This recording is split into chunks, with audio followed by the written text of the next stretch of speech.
You start recording and you record all the way. Yep, boom. We're live. This is another recording. So You now I started another new recording. sure. So we're live. Okay, let's go. Uh, Hello, Chan Wei. Hello. Introduce you as Ray. Uh, how are you today?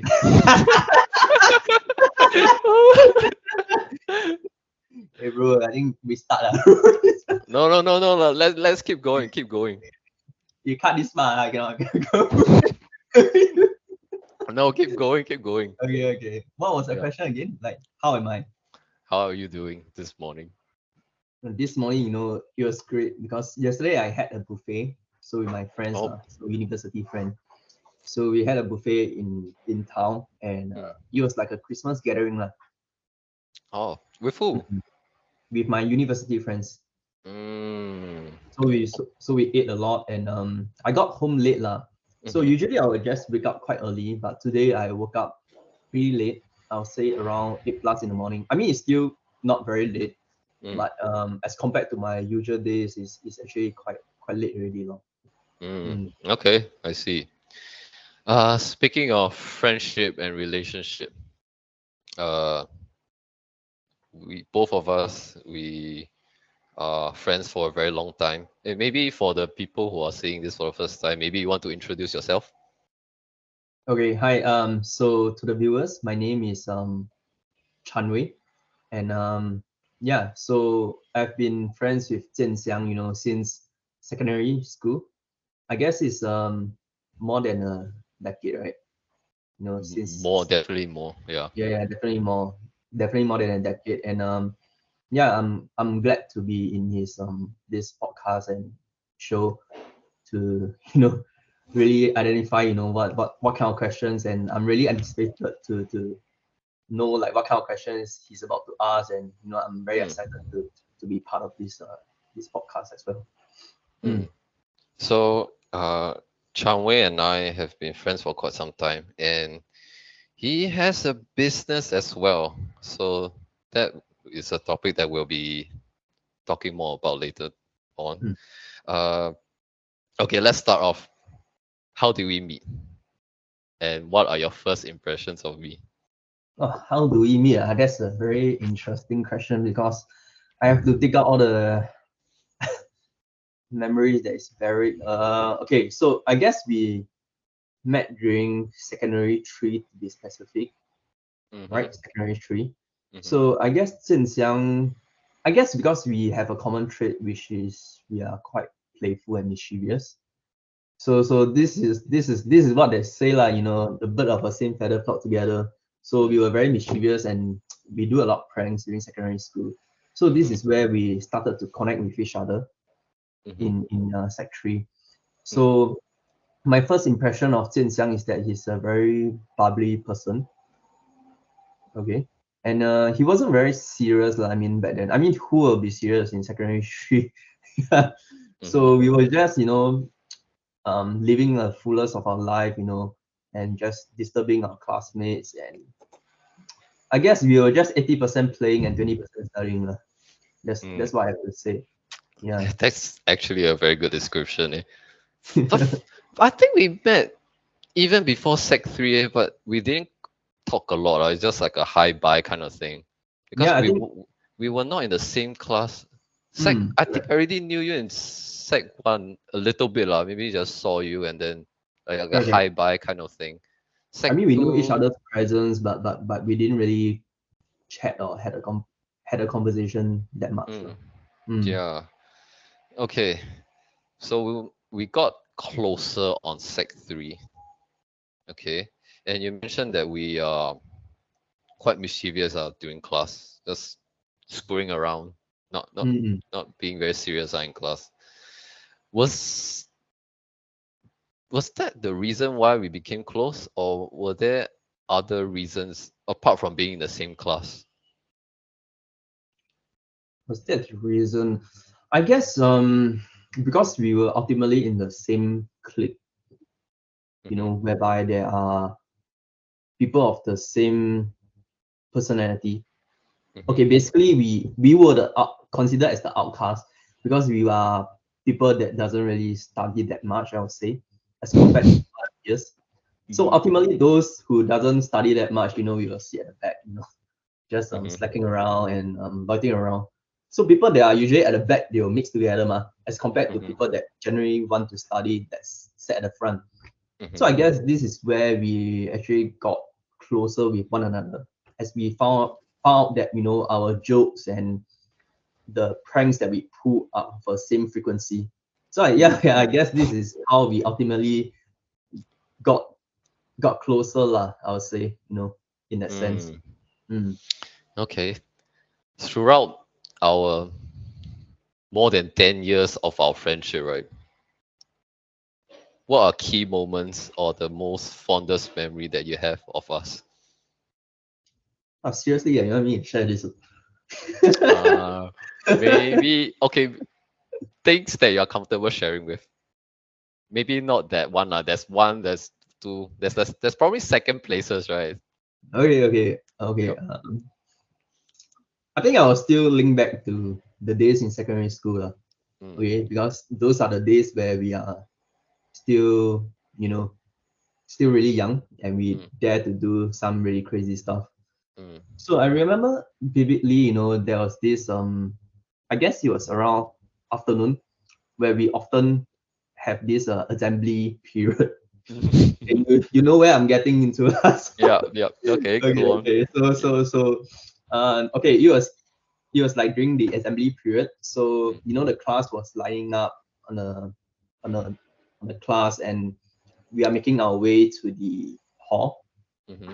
So I remember that day it was like a principal speech, whereby the principal will give some pep talk and setting goals for the students. Mm. So of course all these kind of talks are quite boring lah, essentially to the students Okay, or so maybe to us. for some context, Mm, in our secondary school, I think every week, is it? I think it's every week. Every week, there will be a school assembly where all the students will gather in the school hall, and mm, then it's like a weekly meeting for the students, and correct. usually you'll be presenting. Sometimes they have guests, like maybe police or maybe firefighters or paramedics to teach the students about some life skills, or it can be very regimental things like updates about uh school curriculum, things like that. So, Mm, but a lot of times it can be boring. So yeah, okay, continue with your story. Just give the context. yeah, correct. So ultimately, we were very um regular with this kind of like assembly, speeches and all that. So Mm-hmm. one fateful day, Jian Xiang and another of our, best friend, Jeremy, we decided to skip the assembly classes, lah, to hang out, or to just, explore around in school. Because Mm-hmm. back then, I think it was end of O level. I can't really remember clearly. Was it end of O level? I think it was N Um, level, right? I think we were Sec 5, right? Five. That Okay, was, I so O think so. levels. Yeah. Okay, so we decided to skip the assembly lah because I think we tried multiple times, but we decided to try again on that day. Mm-hmm. So why do I remember so vividly? Because we got caught lah. Okay, we got Mm-hmm. caught. So back to the story. So when they were queuing up to the hall, we decided to hide ourselves somewhere. I guess it was around the spiral staircase, they call it. So we hid there and we eventually sneak our way to the toilet, the boys' toilet. So, so we sat down and we are totally lost, we have no idea, what to do next. Because this Mm-hmm. kind of adrenaline rush, got into us. And we were like staring into each other and smiling like, hey, oh shit, what to do next. Mm-hmm. So we were Mm-hmm. just playing our mobile phone, chatting about life and say, wow, this will be the best memory of our life in secondary school.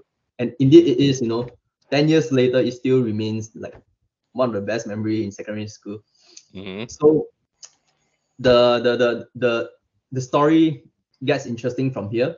So our form teacher, Mr. Low, actually called out my phone first. So I didn't pick up the phone at all. Okay, I didn't pick up. So when it rang multiple times, he decided to hang up the call and call Jian Xiang instead. So Jian Xiang was like, oh shit, what to do? So Jian Xiang decided to pick up the phone, and Mr. Low, the form teacher, actually said, hey, where are you guys? So he was very stern, you know. You can hear from his voice, he was very, very strict about it. Because like technically, you know, we are playing truant, and we are skipping classes. So it's a very serious matter, you know, when it comes to secondary school in Singapore. Okay. So Mr. Low actually called us up and said, what are you guys doing? Where are you guys? So we were saying like we were in the toilet, you know, we were not feeling that well, and we were accompanying each other, you know, to do our business. In the toilet? Yeah. So I mean, Mr. Low didn't believe in us, you know, because our words wasn't that convincing. So he was saying that please meet me at level 3 staff room, outside the staff room. So the fear got into us, so we immediately made our way to the staff room. And I think Mr. Low knew that we were bullshitting him, because yeah, exactly. he knew we were the playful ones, those that wouldn't want to participate in boring assembly periods. So he knew lah. If we said we were tired, and I don't know, did you say tired or we were not feeling well? He knew that wasn't true lah. So that's why he called us. It was a lie you know, basically. Yeah. And I guess we were just giggling throughout the course so it wasn't very convincing at all. So, okay. So anyways, long story short, we met him outside the staff room, and he was making that mini jog, you know, like cause he was at the opposite of the like assembly hall, and he was making a mini jog when he saw us. He was like, "Oi!"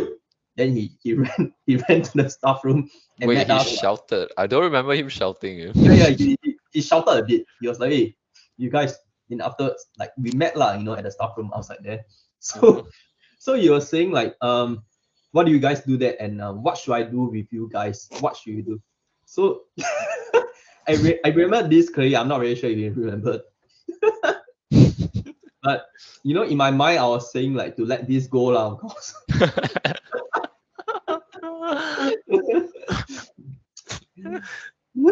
What did we say in the end? Yeah, so I think we did say that. We say like at rest Okay. But of course, you know, being Mr. Low and being a very strict teacher, he's insisted in giving us a punishment. Okay, so I think we did suggested giving us a PC. PC meaning to say, you know, like a detention. Basically, you know, after classes we have to attend this detention, which there are, you know, different cubicles, and students will be sitting in a corner, you know. Be it they have to do self-study. So during that period of time, you cannot use your phone, and you cannot do anything else except studying. So we first world problem, right? Cannot use phone. phone. Right, exactly. We suggested this PC So he was saying, okay, PC for 2 weeks, and I will not let your parents know. So he was very, very nice enough to say like he wouldn't bring these matters up to our parents. Speaking of, right, what is PC? What does it mean stand the for? acronym of it, is it? Huh? Sorry? You mean the acronym of it, is it? Yeah, the acronym. I know it's detention, but what does it? They call it personal corner. Oh, wait, really? Okay, I didn't know that. Okay, continue. Move on. Yeah, okay. So they call it personal corner because, like I said, you know, there are like cubicles for students. There are dividers So basically, students sit in between all these cubicles to do self-study. So that's what we mentioned. Okay, we want this PC because it's one of the lightest punishment, like what's worse than that, you know? So we suggested that, and Mr. Low agreed He said, okay, just go for 2 weeks PC, and I don't want to see any of you guys, you know, skipping classes again. Okay. So I guess, you know, how they caught us was that they literally counted all the class students one by one, and they found out that there are 3 students missing from the class. So they identified is us. Okay. So then Mr. Low called us up and knew that we were the missing students. Okay. So I guess these are the most fond memories in secondary school or Jian Xiang and I, lor, I have to say. Mm. Actually, my best memories, it's not about that. It's more like the everyday rigor of going to class and then seeing each other. Because for us, I think after, during class we'll see each other. We'll talk about the games that we play, Okay. and then we will always be connected. So every we meet in class, right? And then after class, we will tell each other, let's meet out in Maplestory. Maplestory is this game that you can play. Role playing, is it role playing game? Yeah, some role playing game. And RPG. then so we always agree. Somehow or another, we'll always meet each other after whether it's in school or after school. So and then after we play our games and we come back for school during the morning, and the first thing we talk about is always about some game that we thought that we played on the day before. So and then yeah, that's the most favorite part of my, I guess, for our friendship, because Mm. it's yeah, just the daily stuff all that we do together. Yeah. Okay. Maybe let's talk about something else that might not be the most pleasant. What do you dislike most, and what do you dislike most about our friendship? Maybe let's start with what is something you like the most about our friendship, or maybe something that you don't dislike about me, or maybe the friendship, either one of them. Something I doesn't dislike. Hmm. Okay, something that I doesn't dislike. Okay, You this don't like, and then something that you dislike. Yeah. Start with okay, the like lah. Easiest is like lah. The like is the easier one lah. maybe I'll start off with dislike now. Okay, Okay. Come. so initially I guess you know, no one love like being like how to say opposed on opinions. Mm-hmm. So Jian Xiang is someone that is very opinionated and he likes to, Okay. oppose to your opinions. Like I mean, not to say oppose, but he's someone that have his own perspective. So Okay. sometimes there ought to be, conflicts and crash of thoughts. Okay. So Mm-hmm. these aren't very common with people. Like Mm. let's say if you meet someone of a surface level, you wouldn't oppose to their thoughts and or their conversation. So Mm-hmm. these are something of a how to say these are something that is not of my comfort zone back then when I met Tin Xiang. Mm-hmm. Okay. So of course this dislike slowly shift into something that I appreciate as I grew older. I'm more Mm-hmm. mature in my thinking. Okay. Mm-hmm. Because you truly need someone like Jian Xiang, to oppose your ideas and thoughts in order to grow. Mm. Because if someone, you know, like maybe some of your friends are always, um, like appreciating your ideas and always supporting what you say, then there's Mm-hmm. something wrong, with what they process. You Okay. mean So someone, a group of people who is always agreeing with you, then it's yeah, like exactly. a A group echo of people chamber, or is it? individuals, you call it, if they Mm. kept, agreeing with what you say and everything that you do seems to be of correct state, then I guess there's something really wrong because no one is perfect, right? Mm. Yeah. So I guess, Mm. with Jian Xiang, this kind of perspective, it puts me into a vulnerable position whereby, I know that there are always something in me to be improved. Mm-hmm. So it's something that I learn to appreciate along the way. It's something Mm. that I dislike and it becomes something that I appreciate in the future, which is the Mm. current state. Mm. Yeah, I think you're right. I think last time I saw things a bit more. Uh, I don't know. You heard, I don't know. There was a loud bang. Anyways, I used to be a bit more. I see things like black and white. So Mm, a very extremist, not extremist, just some things have to be in a certain way. And then I was a bit uncompromising in that aspect. So, mm, mm, but now I see things a bit more differently because yeah, a lot more times, situations are in the gray area lah. Black and white are usually more rare. So a lot of us are our situations in a very vague and ambiguous zone. So needed to be a bit more understanding and receptive of how other people think, and then why they think the way they do. So to get a bit more neutral, maybe I don't agree with them, but I can understand why they think the way they did. Lah. So yeah, yeah, that's something I agree with you. Exactly. Okay, maybe let's talk about me, or what I dislike about you. Actually, it's not really dislike. It's just something that I see and then I just find it funny. Sometimes when Chan Wei is a very charismatic person. I would say he's very charismatic.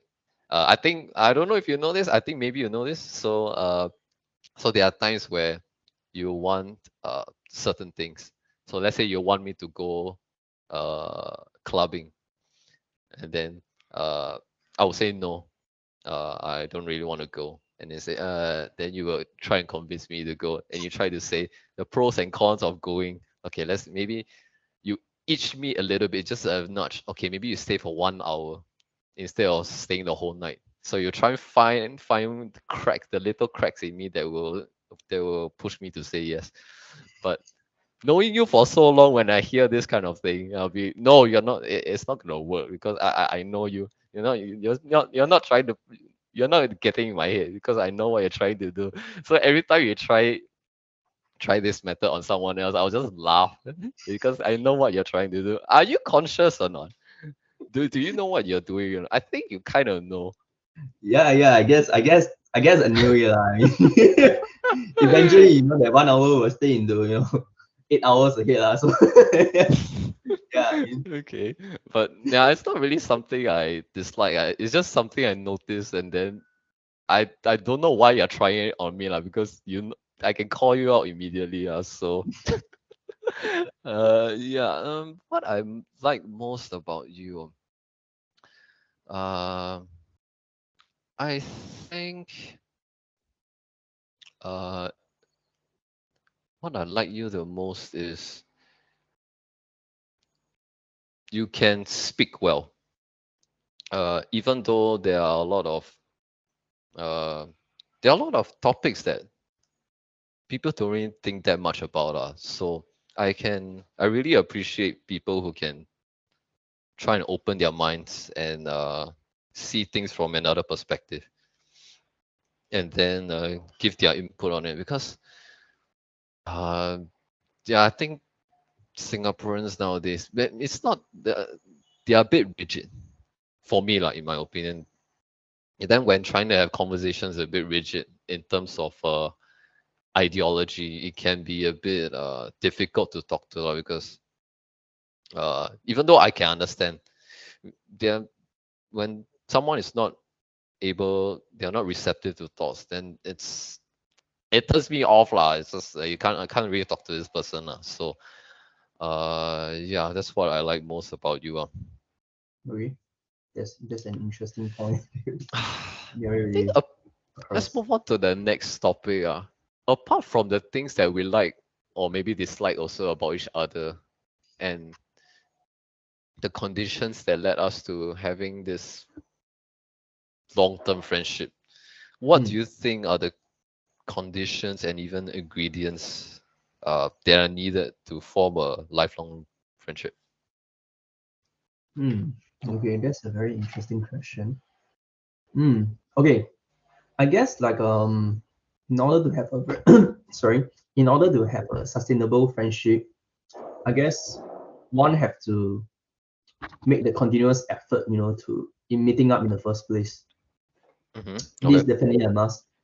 So Mm-hmm. no matter how um how like-minded you guys are, if there isn't a time set aside, especially during during the phase of time whereby right now we are in this working phase, Mm-hmm. whereby if we do not set and prioritize enough time to meet up with each other, Mm-hmm. oftentimes we will drift apart.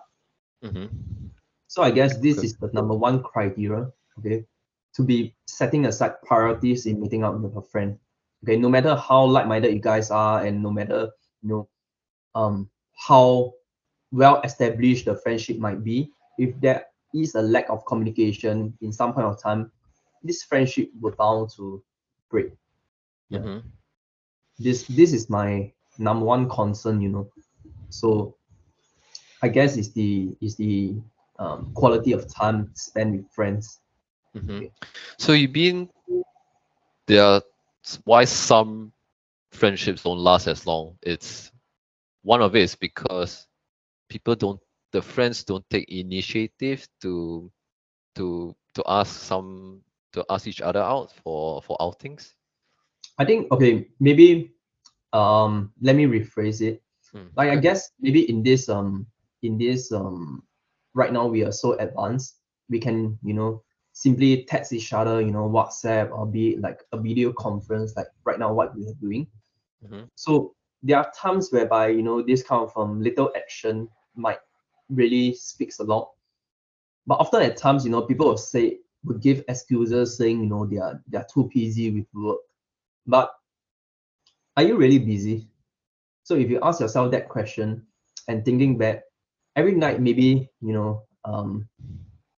individuals, or including me myself, I'll be scrolling through TikTok, social medias. So of course, all this time can be spent wisely if you want to prioritize on your friendship.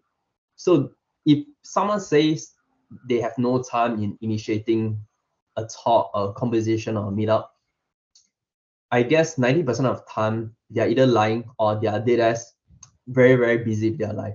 Maybe some people, I do understand there are some people they are working two shifts, or Mm-hmm. juggling two jobs, and they have a lot of commitments.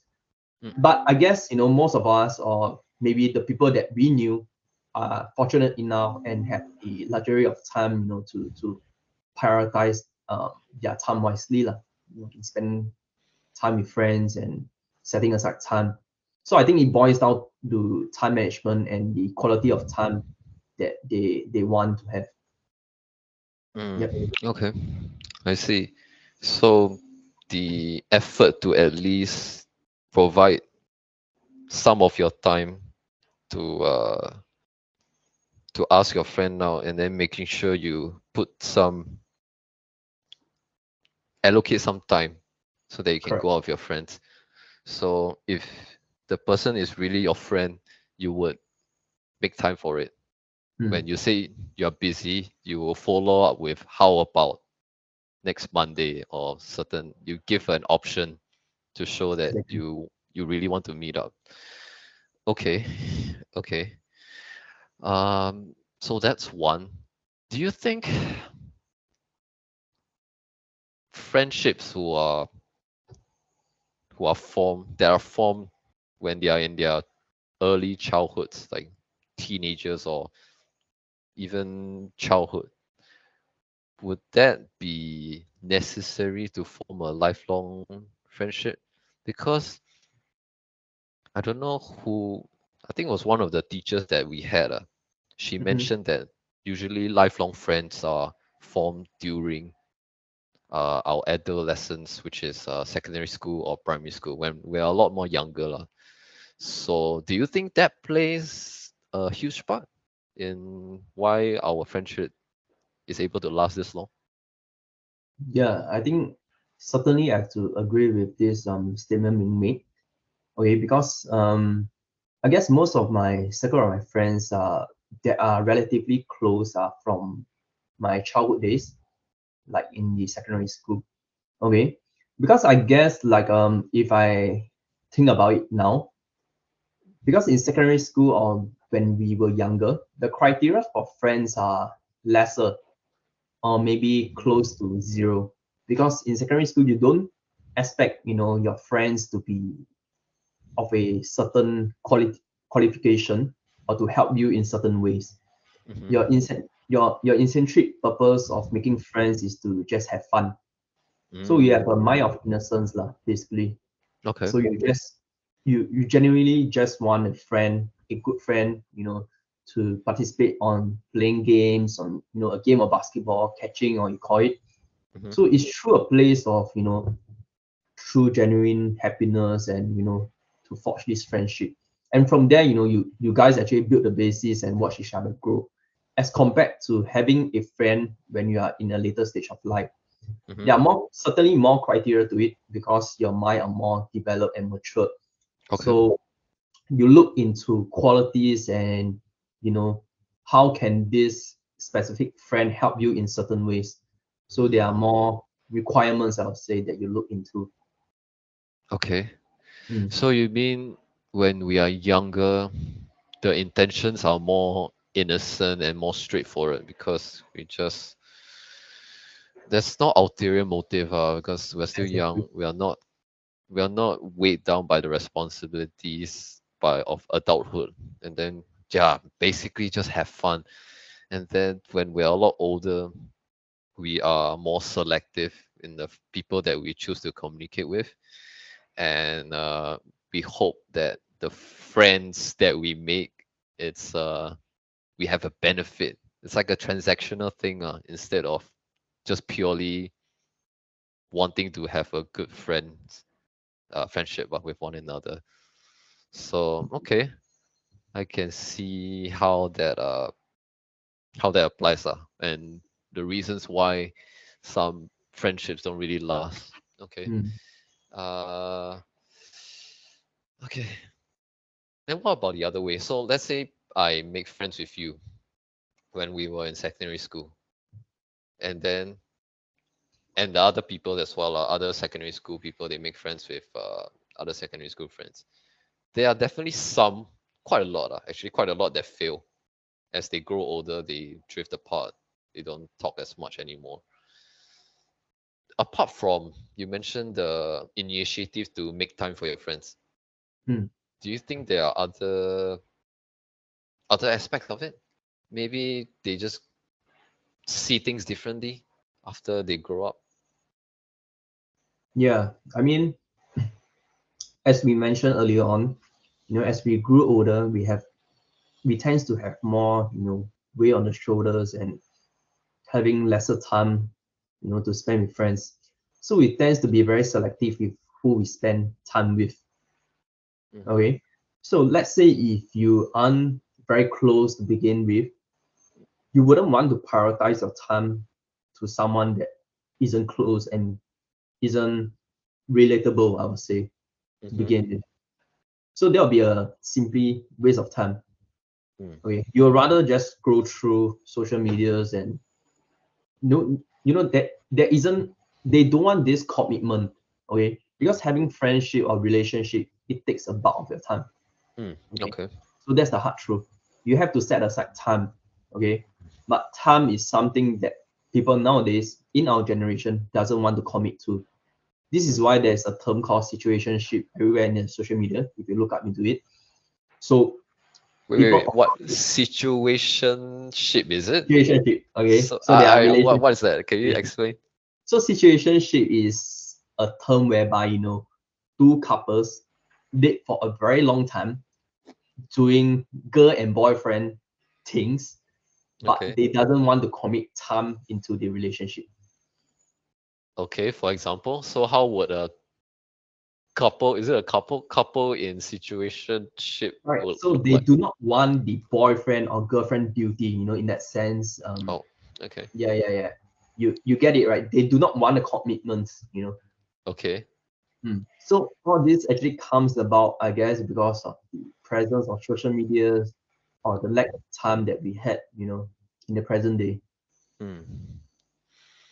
Okay. Hmm. So what advice would you give to someone who is genuinely looking for a friendship, not just for finding someone who they can benefit, maybe monetarily or maybe the network effect or benefits that they can get from the other person, just want a genuine connection with that someone else. What advice would you give to try for that person to find that friendship? I guess friendship is a place where you have to be okay. Firstly, you have to. I think it boils down to individual themselves first. Okay, Mhm. you have to be open-minded to make genuine connection. let's say if you are someone that is very reserved, very conservative, I guess it's very hard in the present day, to forge a genuine friendship. Because if you yourself aren't open up to how you are feeling, you know, what are your thoughts are, and you're often hiding, things from your friends, I guess it's a very hard place to begin with, making genuine friendship, because you aren't true, you aren't transparent enough, to actually speak up on how you feel. Okay. And I guess it's something that is very hard lah. Is a place of, I think it's a matter of comfort zone, whereby a lot of people doesn't step out of their comfort zone. They feel like, expressing their emotions and their thoughts are something that are just very taboo lah, you Mm-hmm. know. So I guess the first step to actually forging a good friendship is to be less conservative and actually being more open-minded. So Mm-hmm. when they say if you are more open-minded, you open more doors, for people to come into your life and really to forge this kind of genuine friendship or relationship. Mm-hmm. So it starts Okay. from yourself, I would say. You can't expect other people to change unless you change it for a better good. Mm. Mm, Okay. Where would you go? So let's say if you, I don't know, let's say you want to find a friend. You say you're mhm. bored of, let's say you're bored of us, and then you want to find new friends. Where would you go? What would you do? What would I do? Yeah. Um, okay, I guess mostly I actually do go for like networking events and community gatherings of similar interest groups. Mm-hmm. Okay, so I guess these are one of the I'll not say best way, but alternate ways that you can go about Mm-hmm. connecting with people. But I guess the thing in mind is that you can't expect to really forge a friendship out of a few days. Okay, you can't have the mentality of going to this specific interest group and saying, oh, I want to make 5 friends today. Okay, you can't have this kind of mentality. You have to be open-minded, like what we said earlier on, to be willing to listen to people, not always speaking, but to listen, active listening to people, to what they have to share, and what you truly understand from it. So there's a difference between listening and truly understand what they want to bring across the table. So I guess if you truly know how to listen to your friends or to the speaker that want to bring across the message, I guess this is the best way, to really make genuine friendship. Because like, everyone, they love to be heard. Okay. So I Mm-hmm. guess if the speaker themselves, they can genuinely feel that if you are someone that wants to listen or not. Let's say if you are just being you are not in the moment, you are just waiting for the speaker to finish so that you can speak, they wouldn't feel that you are someone that is very genuine. Of course, I Mm-hmm. guess, like, these are something that we felt, as we grew older, because there are more criteria and qualities that we look forward to in a partner. So this is why we often want to be heard, as compared to, back then when we were younger. We generally just don't really care about all these qualities. We don't even care about if people should be heard or should be speaking. We just want to be playful in general. Yeah, so I guess in the later stage of life, if you want to make a genuine friendship, it starts from yourself, I'll say. Mm-hmm. Mm. To be more I th- open-minded, basically. mhm. I think something that can be added on is just channel your teenage self. How would you make friends? Or maybe not teenage, maybe something a bit younger. Maybe you're 12 years old, 11 years old, 13 years old. When you channel that mindset when you're that young, right? Your intentions are mostly you just find someone who's just to have fun and someone you can talk to. And I think you if you can channel a bit of that mindset in when you are trying to make friends. I think that would be quite beneficial because all of your ulterior motives will be wiped out, and then you'll be I would think you'll be a bit more vulnerable with them. And then because showing a little bit of vulnerability, people, I think people are a bit more willing to open up to you if you're a bit more vulnerable. So Hmm. yeah, I think what you said just now about when you're going for, let's say, an event, and then you already set your objective. I need to make 5 friends in this meeting. If not, I failed. I don't know. To set this expectation, I don't think it's good, because I think people can tell if you're trying to connect with them, but then not in a genuine way. That something in us lah. We can tell when someone is trying to make friends with you, but it's not genuine. They Yeah, probably have exactly. something. They have other intentions in mind other than just making the genuine connection. So yeah, I think going to these events and then having very little to no expectations. Just have fun. Just enjoy the moment with someone else. It doesn't have to be just making friends. Hmm. Yeah. Okay. Let's move on to another special part of your life that you are very much involved in, entrepreneurship. So, Chan Wei, you have a company. Uh, can you please introduce what that company is and what that company does? Okay. So right now I'm actually running a personal care, or I would say a beauty kind of product services, whereby it caters to people suffering from excessive sweating, or maybe a scientific condition called hyperhidrosis. Mhm. Okay.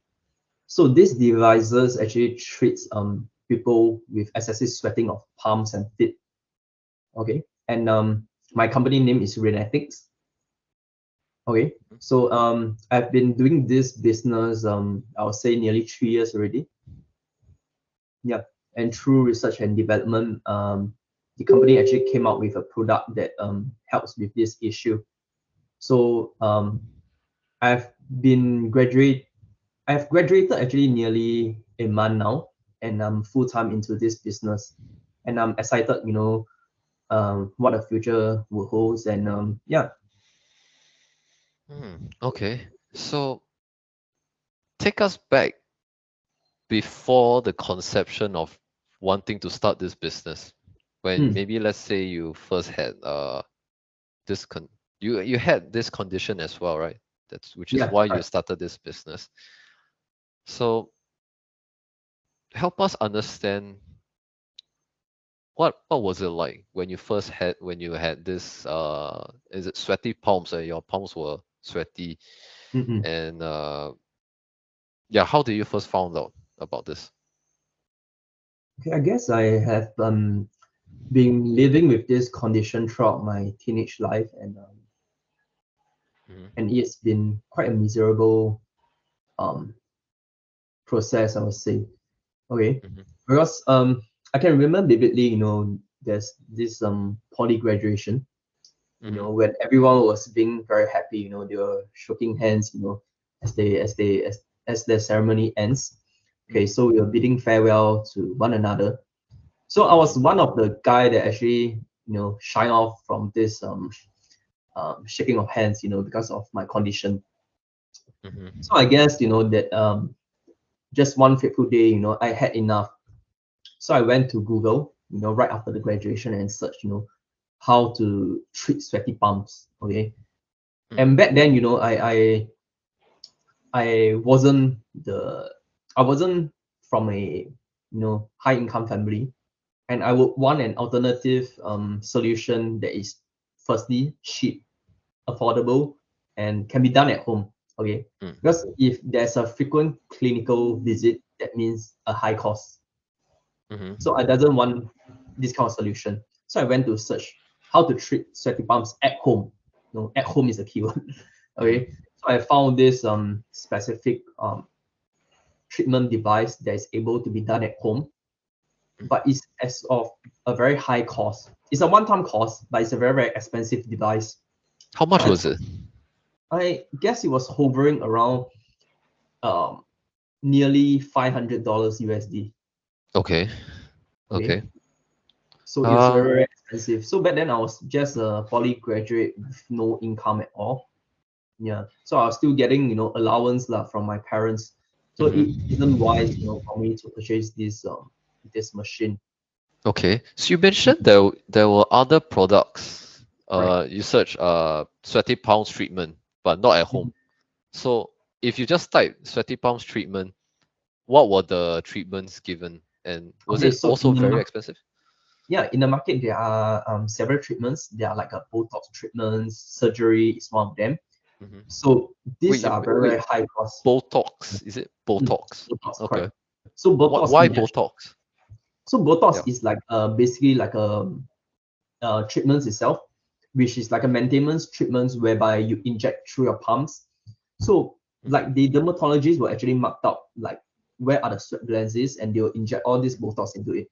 So Botox are not mainly for facial, uplifting and all. It also treats sweaty issues like hyperhidrosis per se. Okay. So it's Will one of that the very be interesting and effective method of treatment. okay? Was it because you had to constantly put in fillers into your palm? It's not a one-time thing, is it? Correct. It's not a one-time thing, but it's very, very effective. Like it can last throughout the months. So of course, one Botox treatment can last up for months, but of course it's not a permanent solution to it. So we have to follow up clinical visits, and it's very, very costly. Okay. Mm, So basically, you're saying treatments are, especially not at homes, usually are expensive, and you have to do it multiple times. It's not a one-time thing and then it's gone. exactly. Okay. So okay, let's go back to the when you searched sweaty palm treatment at home, Mm. and then you found a product. Yeah, continue from there. So I found a product, okay, Mhm. um, which I think is a life changer. Is a life changer devices that actually helps, sweaty people at home. Okay. Mhm. So of course I didn't go for it. And for the first year I didn't go for it at all. So I You didn't decided go to like for you. no, Sorry, I you didn't purchase the device for the first year. I actually bought the device a year later, after I worked part-time, after poly graduation, while waiting for my army. I earned, I did part-time and earn quite a fair bit amount of money and save up to get the device of my own. Mhm. So after like I was say 2 to 3 weeks of that treatment, it genuinely cured my sweaty palms. So I found out that this device actually works like, this device is called iontophoresis machine. Mhm. Iontophoresis is a big name, it's a very daunting name. But basically how it works scientifically is that it exchanges ions. So the water itself, it contains ions, and your sweat glands itself is also ions. So all Okay. these ions exchanging processes neutralizes the sweat glands. This is why Okay. the palms will stop sweating. Mhm. Okay, so this is the layman terms that I'm trying to bring across. But anyways, after I bought the device, I feel that this device can be made cheaper and readily available in the market, as compared to $800, USD. I mean $500 USD in price, which Mhm. is not very affordable to student like me. So back then, I wanted to find a solution that is more affordable to the rest of the market of all walks of life, be it student or or someone that is of poor background. I guess everyone deserve like this kind of treatment. Yeah. So that's my mission of the research and development to come up an ion tophoresis device that is readily available to everyone. Mhm. Okay. So was the product that you made for yourself, is it a totally different product, or is it like a mini version of what the initial product actually is? So maybe you make some adjustments. So maybe you cut the cost of something so that it's a lot maybe it's more accessible, maybe smaller, more compact, and Mhm. then it's maybe easier to use as well compared. Like, what are the changes that you made? Okay, I'll say that okay, I wouldn't name the competitive brand, okay, but I will say that the they focus a lot on marketing and even the packaging of it. So they Okay. put in a lot of courses in all this manufacturing process to make the aesthetically more pleasing. So for my Okay. product itself, I wouldn't say that I didn't put in any effort, but there are minimal effort and more towards to the research and development. So Okay. the intention of Raynatics is to make the device working of working condition, but not foregoing the quality of the effect. Okay. Mm-hmm. So basically, the device itself it works similarly to the other brandings because Entrepreneurship device all work in a similar concept. Okay, Mm. whereby some machines or devices are more expensive than the others. It might be because of the marketing costs and how they aesthetically pack. Mm. So these are the purpose and the qualities different, I would say, as compared to Raynatics and other brandings. Mm. Okay. Okay. So that's the differentiator between you and the competitors. Wow. Because we played this game called Maplestory, right, when we were young, and there were a lot of the game itself had its own economics. So some items were more rare, you can sell it for more expensive. And then if you are good enough, you can actually earn some money in Maplestory, the game itself. So do you think when the time when you were playing Maplestory, all the skills that you have learned on Maplestory, did you actually use any of the what you've learned in Maplestory through the merchandising and the economics in it? Uh, the things you learn in there, do you apply it in the business that you do? Okay, actually, I think that's an excellent question that I was trying to link up as well, because I guess like the big part of this entrepreneurship is through this game, like what Jin Xiang said, Maple Story. Because back then, I guess there are two methods of earning in this game. It's either you grind very hard and get the Maple Story currency, which they call mesos, and each monster that you fought, right, there's this meso back being dropped out.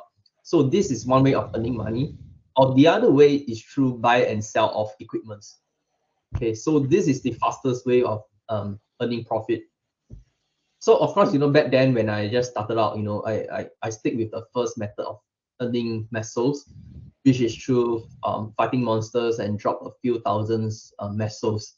So a few thousands mesos, it may seem a lot in a real life currency, but it's very, very little in this Maple Story game, this RPG game. Mm.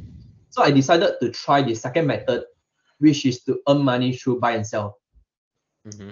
So when started out, I was seeing other successful players, selling equipments, buying scrolls, buying rare items, okay, in general. So I was Mm-hmm. asking them, what are their secret, why are they so rich? Okay, Mm. because I also want to be a good player back then. I want to be rich. Okay, I don't really care about having a high level. I was chasing for good equipments. So in Mm-hmm. order to get good equipments, okay, my thinking is that I can't be spending my time fighting monster and earning the mesos because that will take many many years. Even many hours of sitting in front of a computer to fight all the monster and get all the few $1,000s as compared to Mm-hmm. buying and selling things. Mm-hmm. I learned this trick buying and selling things from many players in Maple Story.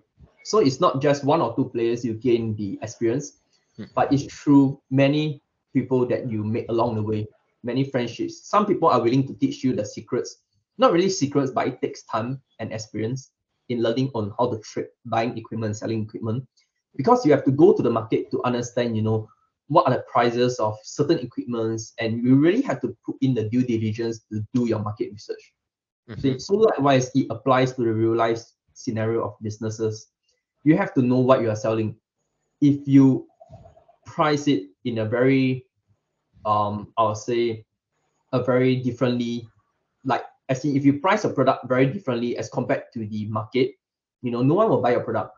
So likewise, this game helps me to understand, what is market research and what is the demand in the market. Okay. So likewise in the game, there are more rare items than another. Why? Because the demand is higher. Okay. Let's say because in the game, Nightlord, which is basically the most played character in the Maplestory, people wants to go for equipment that Nightlord equips with. Okay. So these Nightlord equipment are often very circulated in the market. So Mm. you would want to concentrate equipments that cater for Nightlord as compared to getting any equipment that caters from all other jobs that has no demand in it. So this is why Nightlord equipments are so expensive. So I learned to get all these, Nightlord equipments at a very low price and sell it at a high price at a later point of time. So Maplestory works like a stock market as well, because there are times where there are higher supply than demand. So the price will drop. So you can keep the equipment first. So when there are lesser supply and higher demand, there's an increase of price. So you hold the equipment for a certain time period of time, and when the demand rises, you sell it away. So it's kind of like a stock market and how businesses work. There's a buy and sell in the process. When there's a supply, there's a demand, and likewise, when there's a demand, there's a supply to it.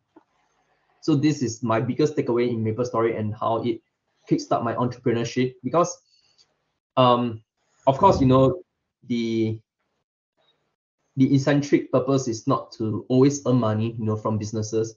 It's also the passion to buy and sell and the negotiation process. It's a process that actually makes me very interested in this world of entrepreneurship, and this is why I've started Raynatics itself, because I'm someone that actually suffers from it, and I feel that my mission and company goals actually aligns with what I wanted to do for the people of the community lah.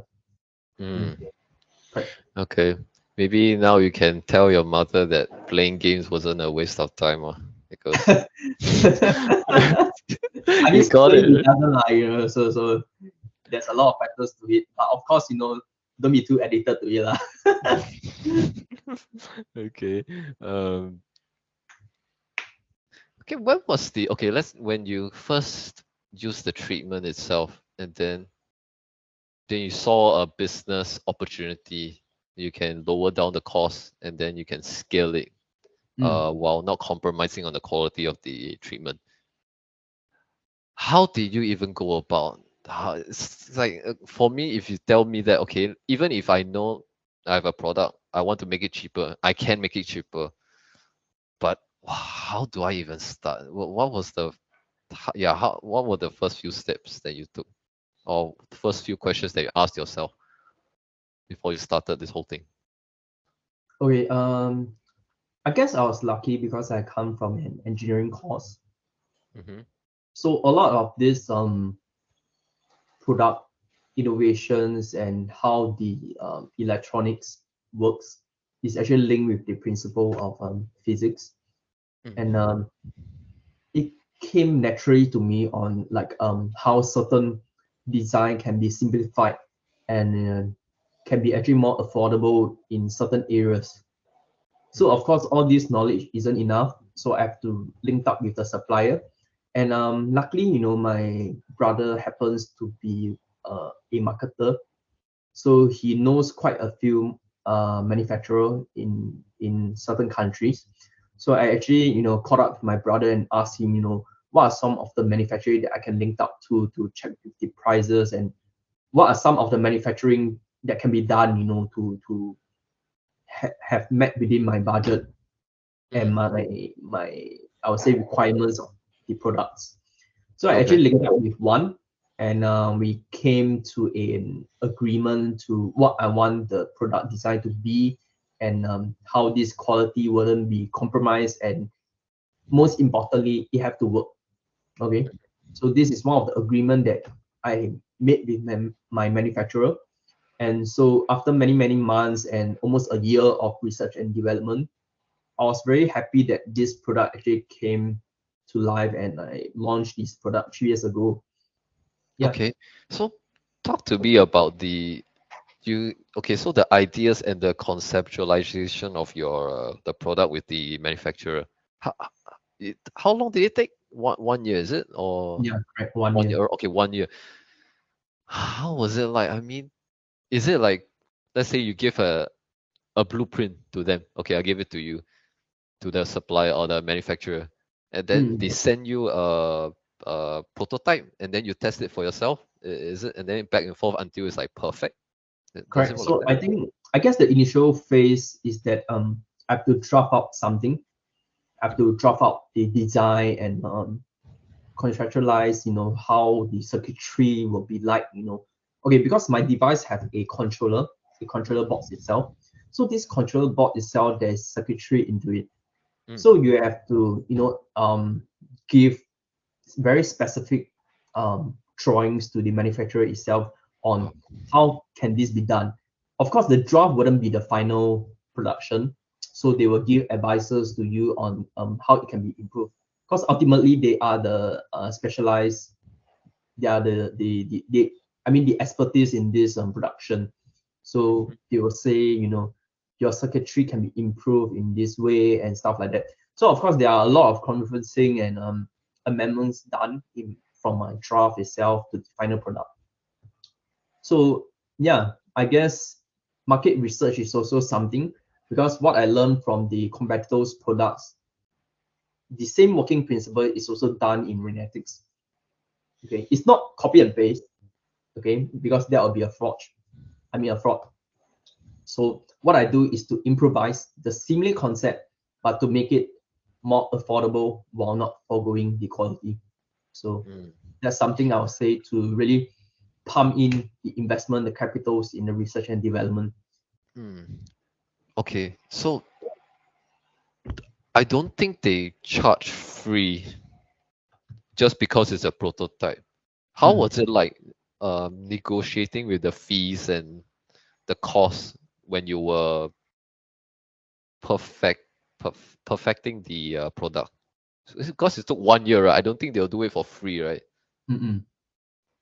So there are, okay, I'll not disclose, how much it costs, through the production phase. But of course there are like service charge and consultation fees, you know, but from my initial production phase, they go by the minimum quantity. So let's say if you are doing only like maybe less than 10, of course the fees will be very, very expensive, because Okay. it's not in bulk ma. So the higher production you make, the cheaper it is. This is how Okay. business works, because there are more supply. Yeah, I mean there's more demand lah. Mhm. So for my initial production, I was only trying out like 50 devices, 50. Okay. So because I wasn't sure, if the market wants it, or if it's of demand, this kind of devices. Because ultimately, I'm selling a medical devices that requires extensive certifications and electrical certification as well. Because all this circuitry requires lots of testing and inspections, and it will cause a bomb, if I really deep dive into it. So this 1 year, what I do is that, there, besides research and development, I took the time to go to certifications, electrical certified, to make sure that it abides with Regulation. the correct, the regulations. Mhm. They call it the IEC certification lah, and basically What's that? I IAE. IEC What's IEC is basically a certifications that abide that your devices is safe for use at home. Oh, Yeah, okay. because of Okay. course, when it comes to this kind of appliances, you do not want to be short circuited. Mhm. So it's nice to have this kind of certifications whereby user have a peace of mind to it. No? Mm. Mhm. So So, besides all this research and development, I actually deep dive into this, and to make sure user have a peace of mind when using it. hmm. Oh, okay. Speaking of the certifications, how Mm. many certifications do you need to have for? Is it because there's I don't know, electricity inside that you have to have this certification? Yeah, correct. You know, that okay, it depends on how you are doing, I mean how you are going about it. Let's Mm-hmm. say if you want your product to be distributed internationally to the European country, Mm-hmm. you need a EU certifications, Mm. which means to be certified by the EU Union, okay, Mm-hmm. to be circulating in their country internationally. Mm-hmm. But let's say if you are only doing locally, you only need to be certified, in Singapore and to Mm-hmm. be tested in Singapore. But likewise, I think in Singapore, is international certification. Okay. Okay, so this IEC is an international certification whereby it allows you, I mean, it clear your device safe of safety mark. I mean, so there'll be a safety mark in your device that give user this peace of mind lah. So people that actually knows this kind of electrical, I would say, stuff, they will actually look up for this marking. So if you see your induction cooker and all, I bet there is this safety marking as well. It's IEC certified, yeah, and it's safe for use. And because all this voltage requirement, this voltage output input, they all have to be certified of Singapore's output, Mm-hmm. power outrage and stuff like that. Mm. So in case of there's a short circuit, all these fuses will protect the user from a possible electrical shock. Mm. Mm. So you mean even basic things like power banks, they need to have this kind of cert? Yeah, yeah, certainly they have to. Ah, okay, I didn't know. Okay, I thought you can, yeah, you can just sell and then buy and then sell without a cert. Yeah, yeah. So So even if you're a middleman, do you, unless, or is it because you are manufacturing of that product, then you need to have that cert? Let's say if I'm a middleman, I buy a power bank and then I sell it. Does it, do I need that cert because I'm not the one manufacturing, I'm just a middleman. okay, if you are talking about being a trader, then Yep. certainly you do not need the certification because the manufacturer already produced the certification. You are just being a middleman, like you say, just buying it cheap and selling it high. So Okay. you are only earning the profit gain. You are not doing any branding or production. So the But because the production and cert, branding comes from the supplier, the certification is from them. the supplier. Lor. Mm. Okay. Because I Okay. am the supplier itself, because I Mm, created Raynatics, the device itself from scratch. So this mm. is why I need the initial conceptualized stage, whereby it have to go through the certifications, the registrations, and stuff like that. So it's Mm. more, I'll say, troublesome in that case, as compared to a trader that basically just yield the profit earned from the supplier. So you're both, you're the trader and the supplier lah. That's why it's It's more just the steps to take supplier, up. lor. Mm. Okay, I see.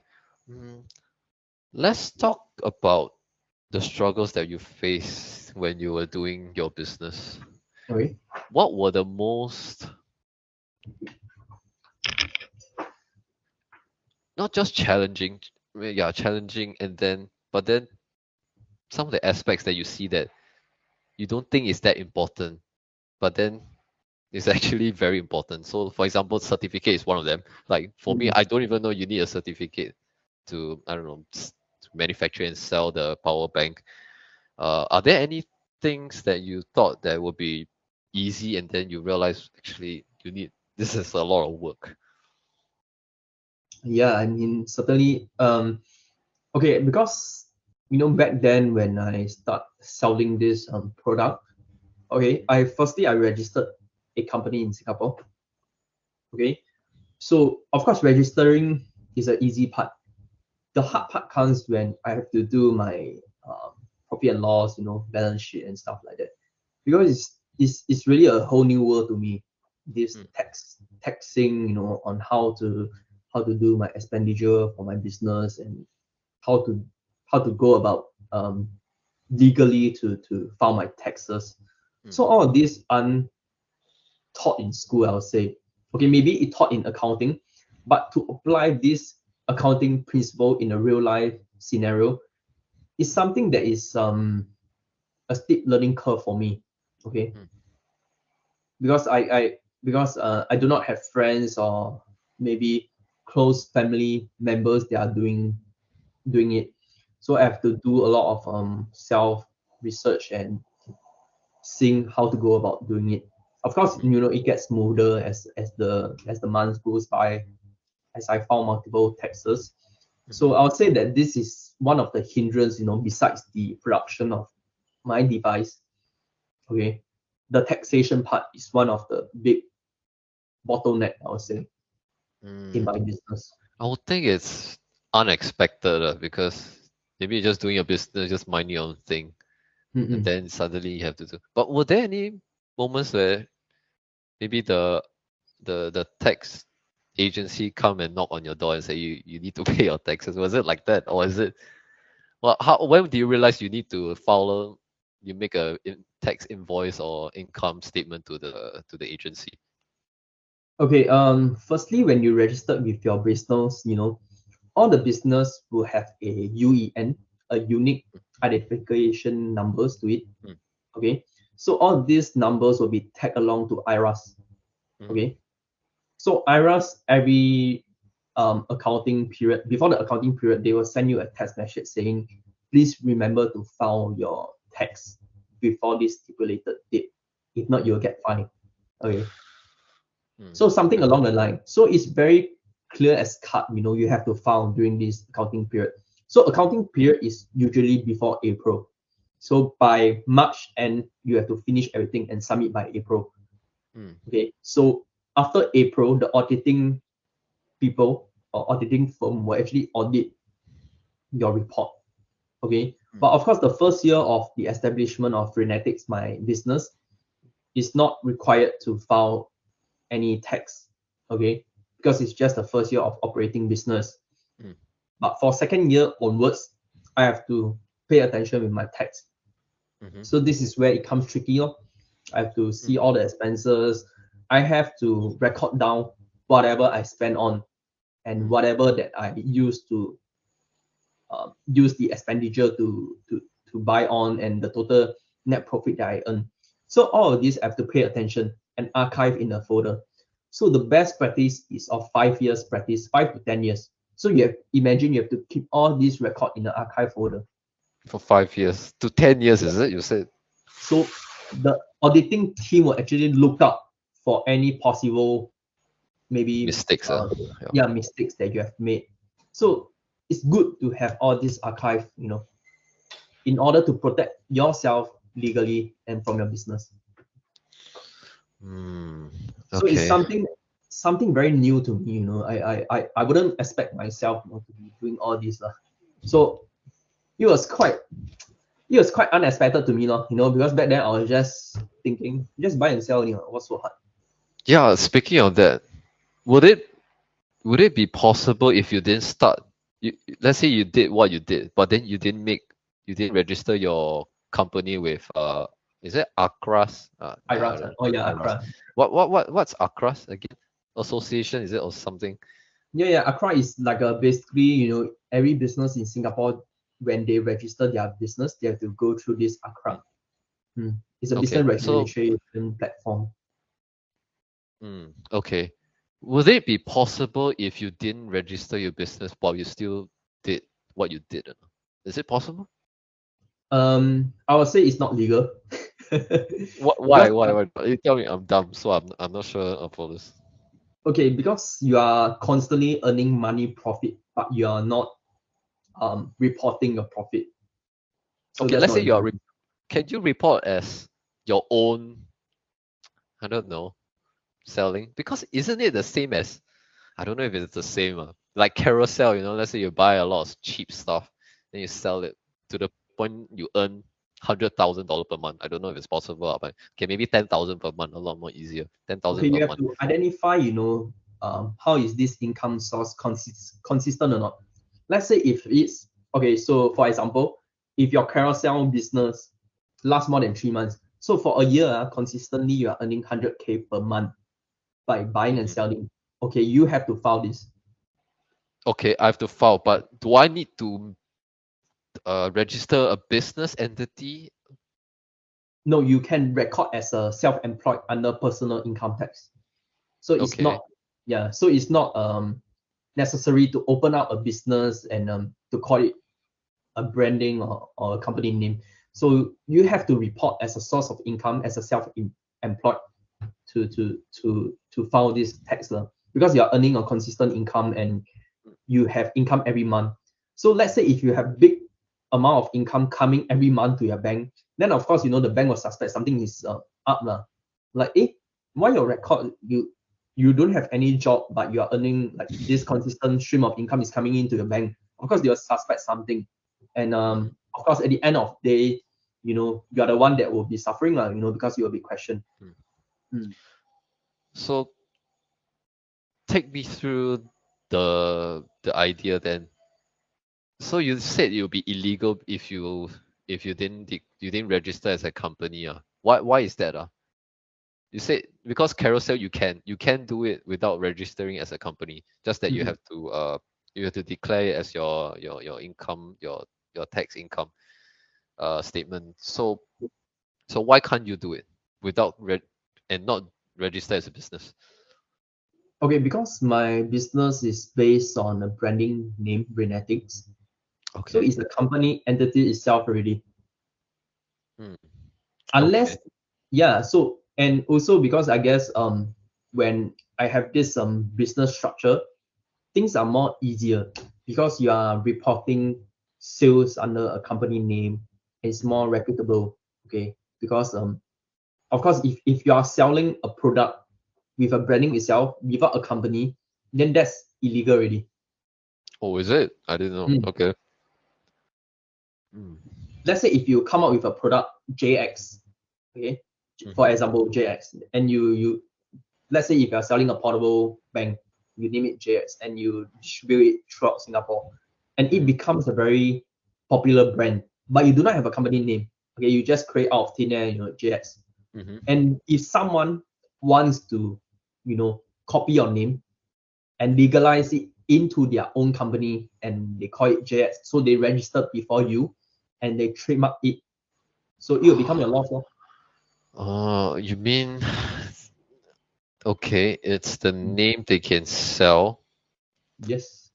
Mm-hmm. Okay, So the it's name. something that can protect you in the long term. Of course, you can't reap the benefit in the short term because you feel like you'll be a waste of money in the process of trademark trademarking it and registering it for a business. But I guess this is a long term play if you are serious about branding and how your business will operate in the long term. Mm. Mm. Okay. That's the things that every businessman should know. Taxation as well. So Correct. okay, I think there are a lot of Singaporeans who want to start a business. I don't know. Would you agree with that? A lot of Singapore. Youngsters, maybe. Yeah, I don't know. I heard not maybe not a lot, but you heard enough to see a trend in mm, people wanting to start a business. Do you agree with that yeah, or I mean no? I do agree with that. Like Oh, they want to be self-employed basically, not okay. necessarily starting a business, but being self-employed. Mm, Mm. okay. So if let's say someone someone young wants to start a business like you, they see your stuff and then they say, "Wow, I also have a business idea. I want to solve something. I think there's an opportunity that can be turned to maybe something of a profit." Okay. What advice would you give to them? Mm, I'll say okay, it's good to have idea, but it's even more essential to take action into doing it. Yeah. Mhm. I'll say like if they are youngster like what you say, they might be of a very young age. So they have nothing to lose. They have very, very less commitment. Maybe what they can lose is just the time that they spend into this business. So let's say if this business ideas that they had doesn't work out, so be it. I mean, it's just wasting time. So there isn't much of a capital that is involved. So let's say I guess youngsters at that age doesn't have much of a capital to begin with. Mhm. Okay. So then you work on the ideas, to pitch to your investors or maybe to just save up. But I guess, a lot of people in the process, they tend to give up their idea because they are very soaked to the idea of, selling their hours for monetary. So they forget their intrinsic purpose is to earn that money and reinvest to their initial idea of this business. So they kept on just being paid with the wages and forget about the idea that they began with. So after a year come by or many months goes by, Mm. they begin to be so used to this working adult life, and they really forget about this business idea that they once had or the drive that they once had. So I guess if a teenager really wants to start a business, they should really take action into it, Mhm. okay, every single day. So it really boils down to how hard they want this business to work. Mm. Okay. To take action, Actually, basically. mm. Actually, I disagree with you on the wasting time. I don't think it's a waste of time. Even if your business fails, there's so many things you can learn through the business itself. Exactly. And then, yeah, I don't think it's a waste of time, even if the business goes to Feels zero. right. Yeah. So, do you think a lot of youngsters nowadays, they want to start a business? It's because of the money and because the mindset itself is I want to earn money. That mindset is already setting out in the wrong direction for them to go to, which is why they fail because they are not earning money. Right? Because in the first year, 2 or 3, maybe you don't even earn that much money, which Mm-mm. is why they fail in the first place because their foundations are about money. Do you think it's because of that? Yeah, certainly, because I guess in when you are starting out a business, you don't expect any returns like what you said. Mm, Okay. So a lot of youngsters, they feel that wow, becoming your own boss is something very cool. mhm, So it's something that is like entrepreneurship. I think it's something that is put in a spotlight. You know, they are very over glorified. In this area, they'll be saying, wow, be your own boss. In the year of 2022, 2023, be mhm, your own boss and just get out of the rat race. So mhm, I guess when teenager or youngsters doesn't yield any results from their own businesses or the work they put in, they tend to quit. Okay. And this is how I mean we cannot blame this kind of situation because in the Singapore's education system, I guess this is how we are being brought up to. We are so mhm, afraid of failure. Let's say if we tried certain method in this math, it doesn't work, we have to stick with this method of passing the grades. mhm. So we are being nurtured in this way where we are so afraid of failure. So I guess this is how we are being brought up, and it can't be blamed. And it's a matter of paradigm shift and really changing up your mindset and you know being ready to work really hard in this entrepreneurship journey. Yeah, this Mm. is this this is what this is my thought into it. Okay, Mm. I see. Um, Last few questions. This is just for fun. Do you Okay. do you believe in UFOs? Okay, that's a very random question. I believe in UFO. Yep. Okay, I mean, I do believe there are unexplained things, all over the world. Okay, because maybe be it there are something that is beyond scientific explanation, Mm-hmm. and yeah, I mean, I do believe there are um higher intelligence out there. Yeah, Mm-hmm. so I do believe in UFO. I would say. Okay, interesting. And the last question: what aspects of life that you see right now gives you hope about the future? What aspect of life? Okay, give me hope in the future. I would say my loved one around me, Mm-hmm. okay, that give me the motivation and drive. In this entrepreneurship journey, I guess most of the time it's a lonely journey. Okay, it's basically myself versus myself. Okay, I would say. Mhm. Okay, so what keeps me going, is to know that, after a long day of work, I have my family, being there for me, and Mm. also my friends or loved ones, Mhm. at least, keeping me sane, in this journey. Yeah, I'll say this is what keeps me going and looking forward for the future, lah. I'll say, because it's not just about me, and also because of, people around me. I'll say. Mm. I see. All right. Okay. Keep your friends and families close is Yeah, definitely. the TLDR. And yeah, I think that's all the questions I have for you. So thank you, Ray or Chan All right. Wei. Thanks for having me here, man. Cheers, And this was a really nice conversation that we had. So yes, it thank is. you. Thank you for sharing for everything and your company, Raynatics. Uh, Yeah. all the best for that company. And hope to see you soon. All right. See you soon, man. Thanks for this Okay. podcast. All right. Thank you.